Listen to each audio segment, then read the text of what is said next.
Assalamualaikum warahmatullahi wabarakatuh. Hari ini saya nak buat ulasan perlawanan di antara Perak menentang pasukan Selangor, yang mana Selangor menang 2-1 hasil jaringan daripada Son Savaraj dan juga Wan Zaid Haikal, manakala gol pasukan Perak dijadikan Roy Hizat. Okey, pada perlawanan ni boleh dikatakan sepatutnya lah Perak boleh memenangi game tersebut, tetapi disebabkan kealpaan dan juga kelalaian mereka yang membuat kesilapan mudah dengan memberi foul kepada pasukan Selangor menyebabkan mereka tewas pada perlawanan ini. Okey, tanpa membuang masa, kita masuk ke dalam ulasan perlawanan. Saya akan mulakan dengan pasukan Selangor dahulu. Apakah kekuatan dan juga apa yang saya suka tentang pasukan Selangor pada perlawanan ini? Yang pertama, apa yang saya suka adalah mengenai mereka punya build up di bahagian wide area, terutamanya di second half apabila kemasukan Nick Sharif, and yang mana pada perlawanan ini boleh dikatakan Selangor memang tidak mampu untuk kontrol game di bahagian tengah, tetapi sepanjang perlawanan mereka banyak mencuba untuk melakukan serangan di bahagian sayap ataupun wide area lah, menggunakan bahagian sayap kanan dan juga bahagian sayap kiri, dan perkara tersebut nampaknya kurang efektif terutamanya di first half. Tetapi apabila mana masuk second half, barulah nampak yang bibit-bibit orang panggil apa, corak permainan Selangor menggunakan wide area untuk menyerang ni barulah nampak sedikit menyelah. Dan hasilnya apabila di minit 70 lebih barulah kita nampak Selangor dapat throw in, lalu Dini Asri passing dan berjaya untuk menjaringkan gol melalui Son Savaraj. Jadi itu adalah satu benda yang saya suka lah. Mereka still lagi stick to the same formation, walaupun banyak kali cuba gagal, tetapi sepanjang perlawanan mereka still lagi menggunakan cara yang sama untuk penetrate bahagian pertahanan Perak dengan melakukan wide attack di bahagian sayap kanan dan juga bahagian sayap kiri. Itu yang saya sukalah, yang pertama tentang pasukan Selangor. Yang kedua, apa yang saya suka tentang pasukan Selangor adalah mengenai mereka punya free kick. Free kick semalam memang boleh dikatakan Wan Zaid Haikal punya free kick padu gila pada perlawanan semalam. Walaupun boleh dikatakan secara overallnya Perak yang menguasai perlawanan, tetapi Selangor berjaya untuk memanfaatkan peluang-peluang yang ada lebih baik daripada pasukan Perak yang ada banyak peluang tetapi gagal untuk menjaringkan gol. Jadi apabila sesebuah pasukan berjaya memanfaatkan peluang yang ada, maka pasukan tersebutlah yang boleh untuk memenangi perlawanan, walaupun secara overallnya pasukan tersebut tidak menguasai langsung perlawanan. Okey, tetapi gol free kick Wan Zaid tu memang padu lah. Selepas lama Wan Zaid tidak menjaringkan gol, semalam beliau berjaya untuk menjaringkan satu gol yang lawa dan memastikan 3 mata untuk dibawa pulang kepada pasukan Selangor. Okey, untuk kelemahan pasukan Selangor lah, apa yang perlu mereka perbaiki pada perlawanan yang akan datang? Antaranya apa yang perlu mereka perbaiki adalah di bahagian midfield, yang mana pada perlawanan semalam boleh dikatakan di bahagian midfield pasukan Selangor gagal untuk kontrol ataupun kuasai bahagian tengah dengan sangat baik, yang mana mereka terlalu banyak kelompongan dan juga ruang-ruang yang berjaya dimanfaatkan oleh pemain Perak, dan Perak berjaya kuasai bahagian tengah dengan sangat baik. Mereka tidak melakukan tekanan ataupun pressing ke atas pemain Perak, bahkan mereka membiarkan pemain-pemain Perak untuk pegang bola dengan lebih lama, dan mereka biarkan Perak untuk menggunakan bahagian tengah tu bagi melancarkan serangan ke atas pasukan mereka. Dan benda tersebut telah menyebabkan kita nampak yang Selangor punya corak permainan ni memang tak nampak langsung di bahagian tengah, terutamanya pada perlawanan semalam. Itu memang tak dapat dinafikan lah. Yang kedua, apa kelemahan pasukan Selangor yang perlu diperbaiki adalah tentang pertahanan mereka. Disebabkan bahagian tengah mereka dah lompong, maka pertahanan mereka adalah defensive line yang terakhir. Jadi apabila Perak banyak melakukan serangan, Perak banyak choice ataupun option untuk melakukan serangan di bahagian kiri ataupun di bahagian kanan ataupun di bahagian tengah. Dan kita boleh lihat memang Perak banyak dominasi bahagian tengah, lalu mereka melebarkan ke bahagian kanan dan juga bahagian kiri.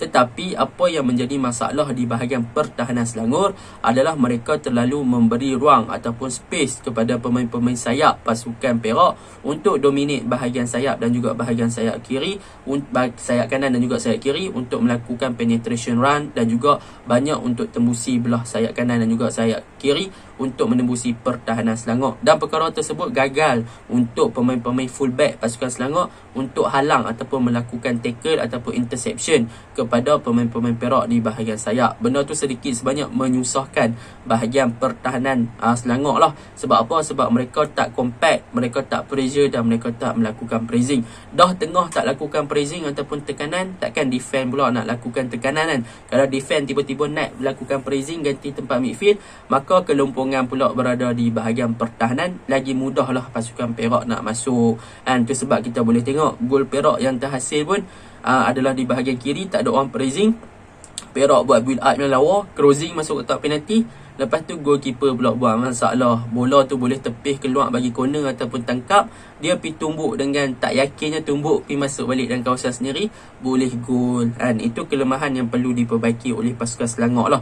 Mereka perlu perbaiki bahagian tengah dan juga bahagian defend supaya mereka lebih banyak untuk melakukan pressing ataupun tekanan ke atas pemain-pemain lawan. Sekiranya mereka tidak melakukan tekanan, maka mereka akan dibuli dan memang tak nampak corak permainan dan pihak lawan akan kuasai game lah untuk perlawanan-perlawanan yang akan datang. Itu kelemahan yang perlu paling banyak mereka perbaiki. Yang ketiga dan terakhir, kelemahan pasukan Selangor yang terakhir adalah tentang off-ball movement ataupun pergerakan serta urgency player-player yang ada dalam padang. Yang mana semalam Selangor boleh dikatakan tidak ada urgency. Apabila tak ada urgency di bahagian tengah, maka di bahagian serangan pun tak ada urgency. Maka pemain-pemain akan terlalu statik, off-ball movement tak ada, maka pergerakan tanpa bola tu tak boleh dilakukan, maka positioning serta orang yang pegang bola tu pun tiada banyak choice ataupun pilihan untuk melakukan passing ke hadapan. Sebaliknya Selangor bermain hanya menggunakan mereka nak tunggu peluang ada, mereka gunakan set piece sahaja, sama ada corner kick, free kick dan sebagainya, barulah mereka boleh buat percubaan ke arah pasukan Perak, melainkan gol Shaun Savaras tu lah and daripada throw in. Itu kelemahan pasukan Selangor lah. Secara overallnya Selangor memang tidak beraksi dengan sangat baik pun pada perlawanan semalam. Defend mereka agak teruk, tengah mereka agak teruk, bahagian serangan mereka pun agak teruk. Perlu diperbaiki lagi untuk perlawanan suku akhir nanti menentang pasukan KL City yang lebih berbahaya. Okey, untuk pasukan Perak pula, pada perlawanan ni apa yang boleh saya puji tentang pasukan Perak adalah mengenai mereka punya midfield, yang mana midfield mereka beraksi dengan sangat cemerlang. Mereka ada urgency, mereka ada chemistry, mereka ada kesefahaman yang baik, dan mereka punya pemain sayap juga ataupun pemain-pemain sayap kanan dan juga sayap kiri mempunyai persefahaman yang baik. Mereka pandai untuk open game, mereka pandai untuk lebarkan sama ada ke bahagian kanan ataupun bahagian kiri. Mereka pandai untuk memanfaatkan kelumpungan-kelumpungan ataupun kekosongan yang ada di bahagian dalam padang untuk menembusi bahagian pertahanan pasukan Selangor. Memang perlawanan ni boleh nampak Perak banyak kuasai bahagian tengah dan juga banyak kuasai wide area punya padangan. Memang banyak mereka masuk ke kanan crossing, masuk ke kiri crossing, masuk ke tengah, mereka lebar ke kanan kiri. Memang mantap lah untuk pasukan Perak pada perlawanan ni. Tu yang pertama yang boleh saya puji lah, terutamanya Syahir Bashar, Adik Rauf, mereka bermain dengan sangat-sangat baik. Yang kedua yang boleh saya puji adalah tentang defend department. Defend department pasukan Perak pada perlawanan ni secara overallnya mereka bermain dengan bertahan dengan sangat baik. Daripada segi man marking, mereka bermain dengan sangat baik. Mereka tutup ruang ataupun mereka close space dengan tidak memberi pasukan Selangor untuk attack di wide area dengan terlalu banyak, dan mereka tak memberi ruang kepada pemain-pemain fullback dan juga wing pasukan Selangor untuk attack di bahagian wide. Mereka melakukan tekanan awal, mereka tutup ruang, mereka lakukan interception, mereka lakukan tackle dan sebagainya.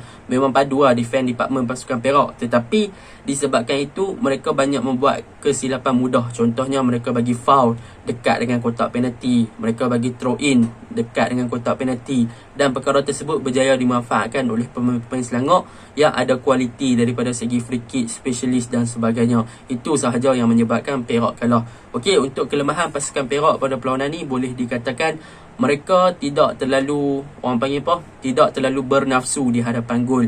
Yang mana mereka ada banyak peluang, mereka ada banyak peluang untuk menjaringkan gol selain daripada kesilapan Taufik tu goalkeeper Selangor. Mereka ada banyak percubaan, mereka ada banyak kali mereka cuba untuk jaringkan gol, terkena palang, bola melalut dan sebagainya kan.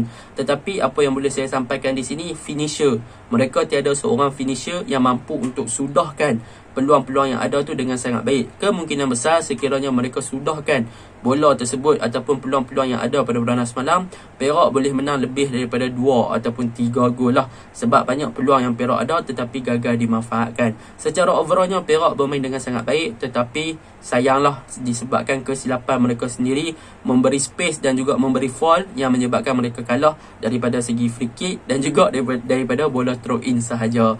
Dan dalam masa yang sama mereka gagal untuk manfaatkan peluang yang mereka ada. Itu yang menyebabkan mereka kalah pada perlawanan semalam. Assalamualaikum warahmatullahi wabarakatuh.